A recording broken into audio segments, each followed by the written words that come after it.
Hi, I'm Pullela Gopichand, and you're watching The Bridge. Hi, I'm Jyot, and you're watching The Bridge. Hi, I'm Shohini Basu, and you're watching The Bridge. Very warm welcome to all of you. Today, we have a very, very special guest with us. A man who single handedly shouldered badminton for India, the Dronacharya of Indian badminton, the one and only Pullela Gopichand. He has just published his autobiography, Shuttler's Flick, co authored by Priya Kumar and published by Simon and Schuster. I read this somewhere that you were not ready for the world to know your story. I want to understand why did you decide to write this book? In what moment you thought, okay, the world should know my journey, and the fun part about the whole process of retelling your story?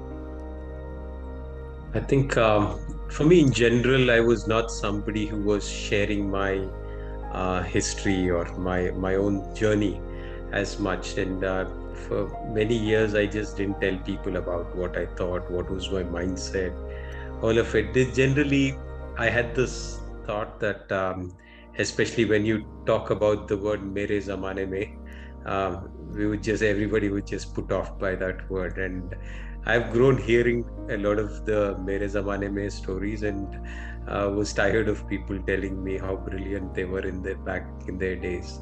And for that reason, for many years, almost about 8 to 10 years after I started coaching, I never shared my story with anybody. And there was one day when I was just sitting with my students. We would actually have, at those times, we would go every couple of weeks after the Saturday game matches. We would actually go and have lunch together. And during that lunch, it somehow happened that I started to talk, and then somebody just recorded it random, and they just then after I just forgot about it, and they just circulated it internally, and suddenly everybody said, "Sir, you should talk about it more. We think we should know about the story, and people should know about it." So that's how initially it was that I started talking. But specifically coming to the book, very dear friend of mine called Shashidhar, who's been a real backbone and a support. He is the one who actually pushed Priya and said, "You should write a book, and then Priya will help you out." And I said, "I'm not really that person who's going to make the effort to jot it down." He says, "No, no, you don't do it. You just give your thoughts, and we'll have somebody write it." Incidentally, he had known Priya because Priya was somebody who's written his father's book, and he said, "This is something which you should do, not for you, but for us." And that's how this book came up in the being. You in the book you mentioned that you were nicknamed as Mr. Casualty. So from being that, you would get injured a lot that way. So what kept you going? What was that motivated you to go back another day, give that fight? What was it? I think for much later in life, till sport was a career in some sense, I think it was primarily fun. And it was lovely to play. You enjoyed playing. So it was never that uh, the word sacrifice, the work, hard work, discipline sound very dry in some sense. But really, it was fun. It was loved. It was enjoyable. It was involving. It caught the entire attention of me. My body was wanting to do it. My mind, soul, everything was wanting to do it. So it was kind of anything wouldn't stop me from having my fun, and that is what it was primarily. It was not really I have to become something, or it was driven. Yes, there were points and times when you were driven, but majority of the work was fun, and I pushed myself to get up and go because it was fun. How was your 2001 All England was different from 1995? What exactly changed in these years? I think the initial years, there was still a lot of time. There was fun. England was still like new, in the sense you would go and then it's like new country. You just love the place. You just are looking around. You're enjoying the atmosphere.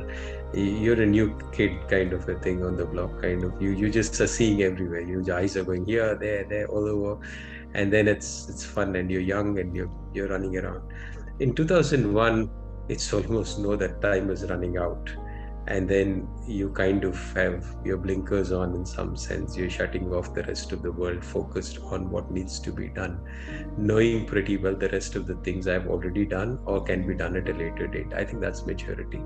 And for that reason, I think there's a lot more pressure in some sense that time is running out, but also the possibility that something big can happen and needs to happen now.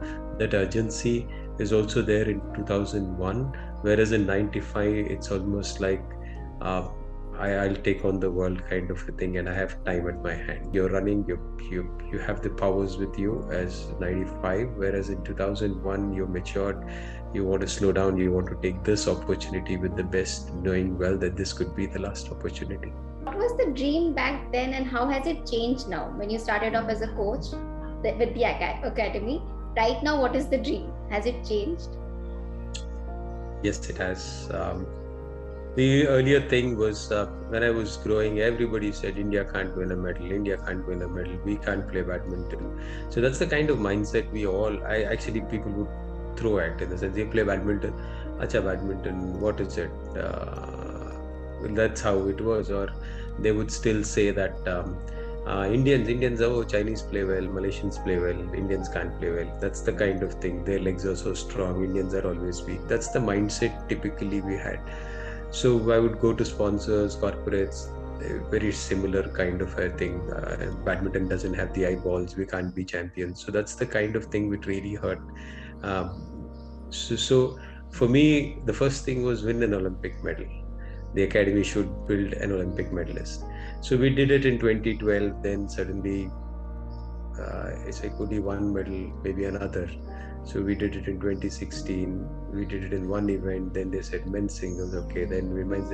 So eventually, I'm at a place where I'm happy with whatever I've achieved in terms of the medals, because I know that we as a country are actually strong enough to produce the best results, and that's something best players in the world in across events, whether it's singles, doubles, men's, women's, we actually can produce top players. That's something which I have actually, at least in my own book, in my own view, at least been able to fulfill or show to myself that we have the capability to produce players in multiple events and multiple players.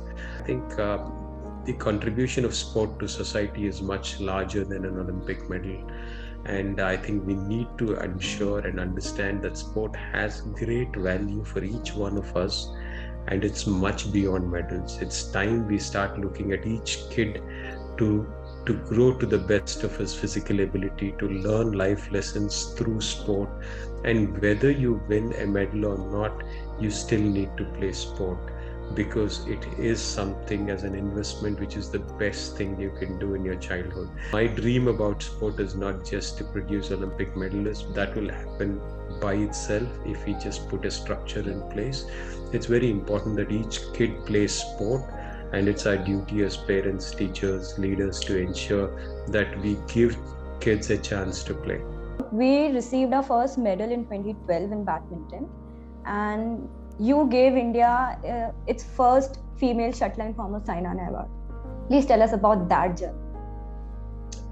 I think it was amazing. 2005, 4 when I started coaching. 2005, I and Saina went to China to my coach Wang Xiaomin, just to see what the infrastructure was, how they do it, and then we came back and then we started plotting, and there were a lot of people around, a lot of things around who really helped out. But 2008 in Beijing, we had a quarterfinal results, and then slowly the expectations or the thoughts at least were that in 2012 she can make it, and luckily she did get the medal, and she did really well.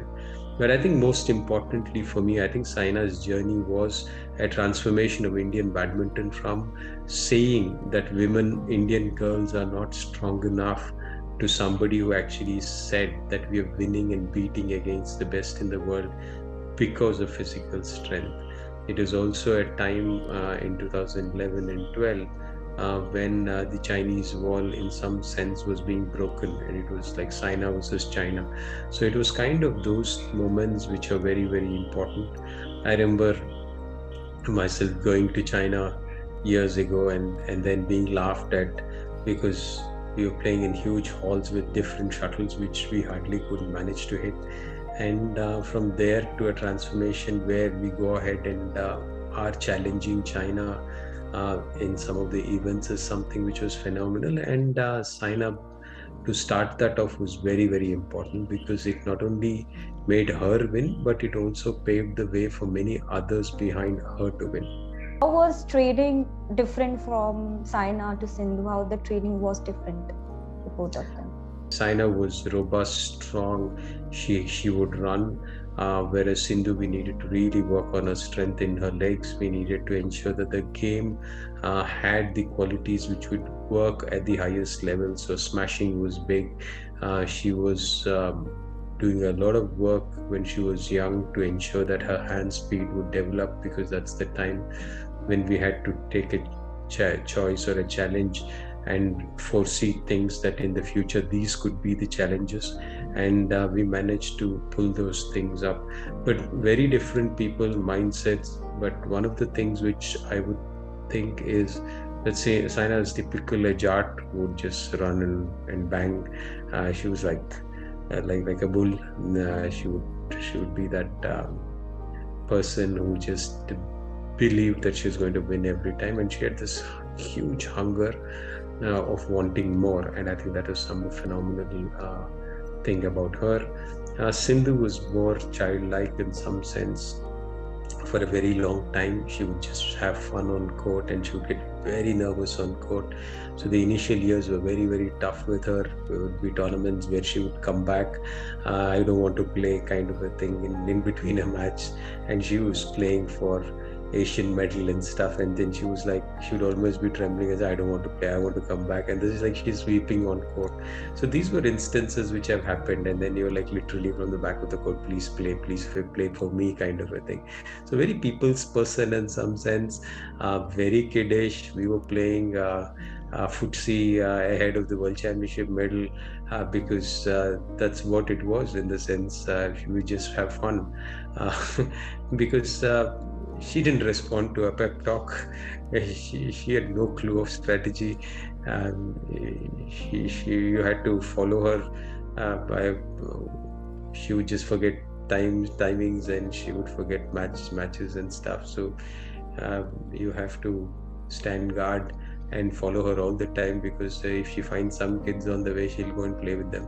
So it was kind of like that. It was kind of very, very different people, different individuals whom you're dealing with, but both had this immense passion and a great work ethic, because they would never shun away from hard work.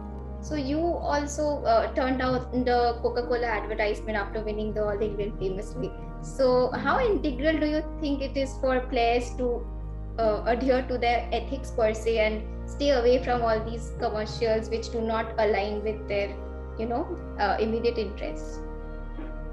I think it's a very personal choice. So I wouldn't really want to make a commitment or a comment on somebody else's behalf. But having said that, I think for me to sleep well, I think it's very important that I do things which I think are right, especially things which I endorse are right. And if I'm thinking that somebody's health is messed up because of my advertisement for a product, and he thinks that I am actually propagating it and he drinks it because of me, I think that's too much for me to handle to sleep properly. This is one of the best times for Indian badminton, considering we have mixed doubles, women's doubles, men's double, single players who are making it to the largest stage in a streak. And but Indian badminton is definitely on the rise, but the parity is what I'm wondering. In the success is missing from singles and doubles. And as the national coach figure, so what are your plans to bridge that gap? And how do you see India's future in coming years in badminton? Well, I think one of the things we need to, because like with any sector in growth, I think the growth of the badminton space has been huge. We've had multiple players, multiple academies, multiple states, corporates, coaches come up in the last few years, maybe the last 3 or 4 years. It's time to structure it in a way that people align policies align, and then each one who's on the journey has a clear path ahead, whether it's players, coaches, support staff, administrators, everybody knows what the plan is for the future. And I think that is very, very important. That's how I would really look at the entire ecosystem. And unless we are able to get this thing sorted out, it's not possible that we're going to get results continuously. And as somebody who's been in the system for long, I really do believe that there's a lot needs to be done on that system alignment part.